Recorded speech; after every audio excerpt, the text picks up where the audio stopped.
আইনজীবী মহসিন রশিদের বক্তব্য অনুযায়ী গত 18 মাসে ডক্টর মোহাম্মদ ইউনূসের কর্মকাণ্ড শুধু সংবিধান লঙ্ঘনের মধ্যে সীমাবদ্ধ নয়, বরং তা রাষ্ট্রদ্রোহের পর্যায়ে পৌঁছেছে।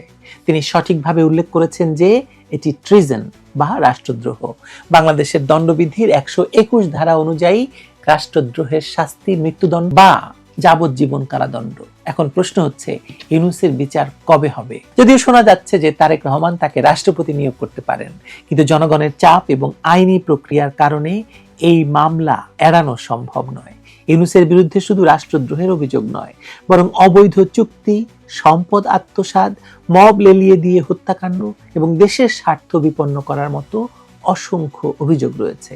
মামলা তো একদিন হবেই, তা মহসিন রশিদ করুন কিংবা অন্য যে কেউই করুন না কেন।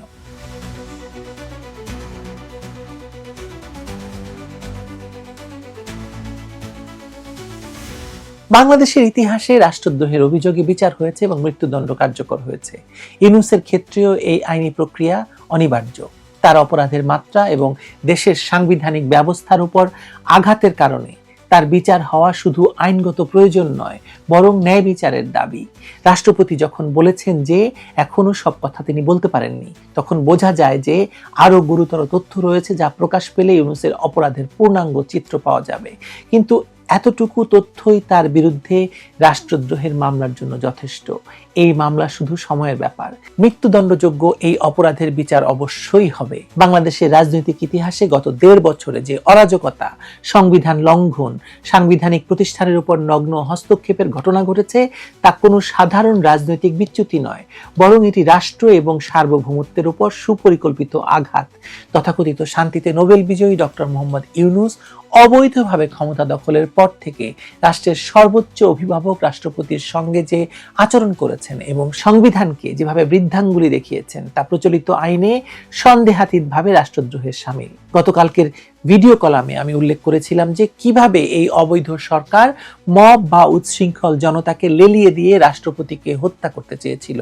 আজ সেই আশঙ্কার সত্যতা মিলেছে এবং দেশের বিশিষ্ট আইনজ্ঞ এবং রাজনৈতিক মহলের বক্তব্য সেটাই প্রমাণ করছে। বাংলাদেশ মুসলিম লীগের সভাপতি এবং সুপ্রিম কোর্টের জ্যেষ্ঠ আইনজীবী মহসিন রশিদ যে ঘোষণা দিয়েছেন, তা কেবল একজন আইনজীবীর ব্যক্তিগত ক্ষোভ নয়, বরং এটি রাষ্ট্রের সংবিধান সমুন্নত রাখার এক অনিবার্য আইনি লড়াইয়ের পূর্বাভাস।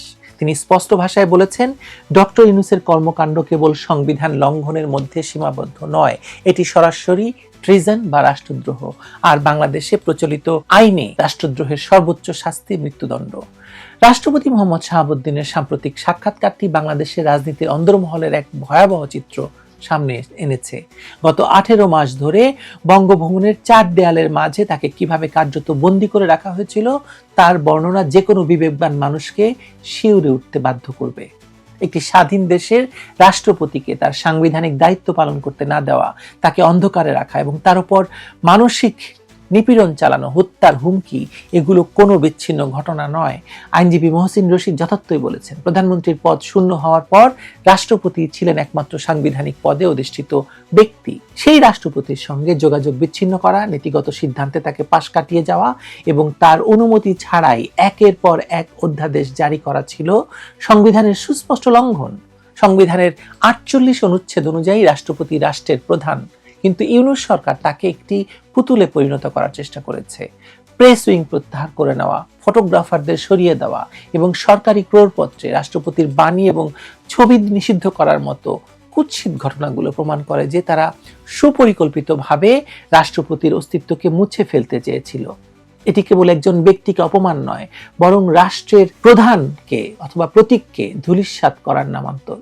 সবচেয়ে গুরুতর যে অভিযোগটি সামনে এসেছে তা হলো বঙ্গভবন ঘেরাও করে রাষ্ট্রপতিকে অপসারণ, এমনকি প্রাণনাশেরও চেষ্টা।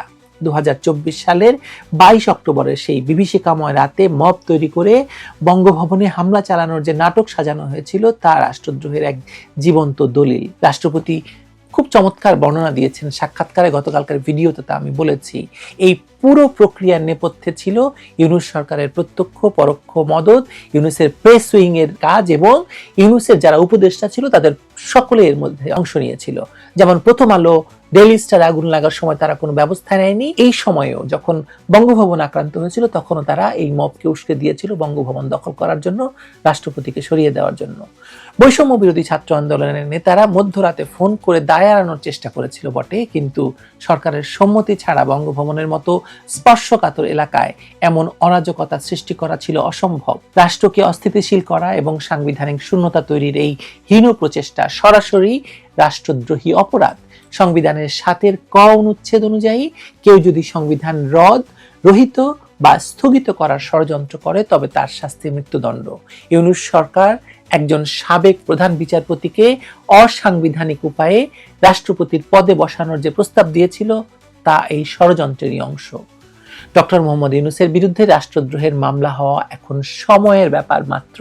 আইনজীবী মহসিন রশিদ ইতিমধ্যে সংবিধানের ১০৬ অনুচ্ছেদ চ্যালেঞ্জ করে আদালতে গিয়েছিলেন এবং নিজে বাদী হয়ে মামলা করার ঘোষণা দিয়েছেন। এবার তার বক্তব্য অত্যন্ত পরিষ্কার। রাষ্ট্রপতিকে চোর আখ্যা দেওয়া, তাকে ভয়ভীতি দেখানো, জিম্মি করে নথিতে সই করানো কোনো সাধারণ অপরাধ নয়। সেই সংবিধানের দোহাই দিয়ে বা যেই রাষ্ট্রপতির কাছে শপথ নিয়ে ইউনূস সরকার ক্ষমতায় বসেছিল সেই রাষ্ট্রপতিকে অকার্যকর করে দেওয়ার মাধ্যমে তারা নিজেদের শপথ ভঙ্গ করেছে। শপথ ভঙ্গের এই দায় এবং সংবিধান লঙ্ঘনের অপরাধ তাকে কাঠগড়ায় দাঁড় করাবেই আজ কিংবা কাল। যদিও বর্তমানে ক্ষমতার পালাবদল ঘটেছে এবং বিএনপির চেয়ারম্যান তারেক রহমানের নেতৃত্বে একটি নতুন সরকার গঠিত হয়েছে, তবুও ইউনূসের বিচার প্রক্রিয়া থেমে থাকার কোনো সুযোগ নেই। আমার তো এমনও মনে হচ্ছে যে এটি তারেক রহমান খুব কৌশলে করালেন যাতে তাকে রাষ্ট্রপতি না বানাতে হয়। কারণ এমন শোনা যাচ্ছে যে ইউনূসকে রাষ্ট্রপতি করার দাসখত লিখে দিয়ে তারেক রহমান ক্ষমতায় বসেছেন। হতে পারে না?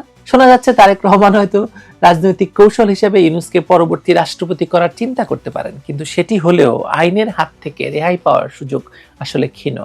কারণ রাষ্ট্রদ্রোহ এমন একটি অপরাধ যা কখনো তামাদি হয় না। ইউনূসের অপরাধের ফিরিস্তি কেবল সাংবিধানিক লঙ্ঘনে সীমাবদ্ধ নয়। বিদেশি শক্তির ক্রীড়নক হিসাবে তিনি বাংলাদেশের স্বার্থ বিরোধী যেসব পদক্ষেপ নিয়েছেন, চুক্তি করেছেন, তাও তদন্তের দাবি রাখে।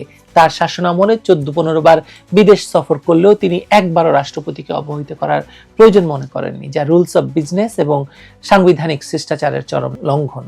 তাছাড়া তার বিরুদ্ধে আগে থেকেই অর্থ পাচার, দুর্নীতির একাধিক মামলা চলমান ছিল। অবৈধভাবে ক্ষমতা দখল করে তিনি নিজের স্বার্থ সিদ্ধি এবং বিদেশি প্রভুদের এজেন্ডা বাস্তবায়নে রাষ্ট্রযন্ত্রকে ব্যবহার করেছেন। নির্বাহী ক্ষমতা বলে তার উপরে থাকা মামলা তুলে নিয়েছেন, যেটা আরো বড় সংবিধান লঙ্ঘন। দেশের অর্থনীতিকে পঙ্গু করে দেওয়া, জাতীয় নিরাপত্তা বিঘ্নিত করা, বিদেশের সঙ্গে গোপন বা অসম চুক্তি করার অভিযোগগুলো এখন একে একে সামনে আসছে। মব লেলিয়ে দিয়ে মানুষ হত্যা এবং রাজনৈতিক প্রতিপক্ষকে দমন করার যে সংস্কৃতি তিনি চালু করলেন তার জন্য তাকে জবাবদিহি করতেই হবে। অনেকে মনে করতে পারেন যে নোবেল বিজয়ী হওয়ার কারণে আন্তর্জাতিক মহল হয়তো ইউনূসকে রক্ষা করার চেষ্টা করবে, কিন্তু বাস্তবতা হলো তার জনপ্রিয়তা এবং গ্রহণযোগ্যতা সব তলানিতে গিয়ে ঠেকেছিল। 2024 সালে সন্ত্রাসের মাধ্যমে ক্ষমতা দখলের পর তার অদক্ষতা এবং প্রতিহিংসা পরায়ণ রাজনীতি দেশের মানুষকে তার বিরুদ্ধে দাঁড় করিয়ে দিয়েছে। বিদেশিরা যখন দেখছে তাদের তুরুপের তাস মানে ডক্টর ইউনূস অকার্যকর হয়ে পড়েছে, তখন তারা তাকে সরিয়ে দিতে বাধ্য হয়েছে। মৃত ঘোড়ায় কেউ বাজি ধরে না। ডক্টর ইউনূস এখন একটা মৃত ঘোড়া। মানে এখন যদি তার বিরুদ্ধে আইনি প্রক্রিয়া শুরু হয় তবে তা হবে সম্পূর্ণ তথ্য প্রমাণ এবং সংবিধানের ভিত্তিতে। বাংলাদেশের বিচার ব্যবস্থা যদি স্বাধীনভাবে কাজ করে তবে রাষ্ট্রপতির উপর এই মানসিক নির্যাতন, হত্যা চেষ্টা এবং সংবিধানকে পদদলিত করার অপরাধে ডক্টর মোহাম্মদ ইউনূসের সর্বোচ্চ শাস্তি পেতে হবে। মহসিন রশিদের মতো জ্যেষ্ঠ আইনজীবীরা যখন সোচ্চার হয়েছেন তখন বোঝাই যাচ্ছে রাষ্ট্রের ভেতরকার একটি বড় শক্তিশালী অংশ আর চুপ থাকতে রাজি নয়। ইউনূসকে এবার যেতেই হবে। কোথায় যেতে হবে? দেখুন, ফাঁসির দড়ি আছে, তৈরি হয়তো। ভালো থাকবেন সবাই।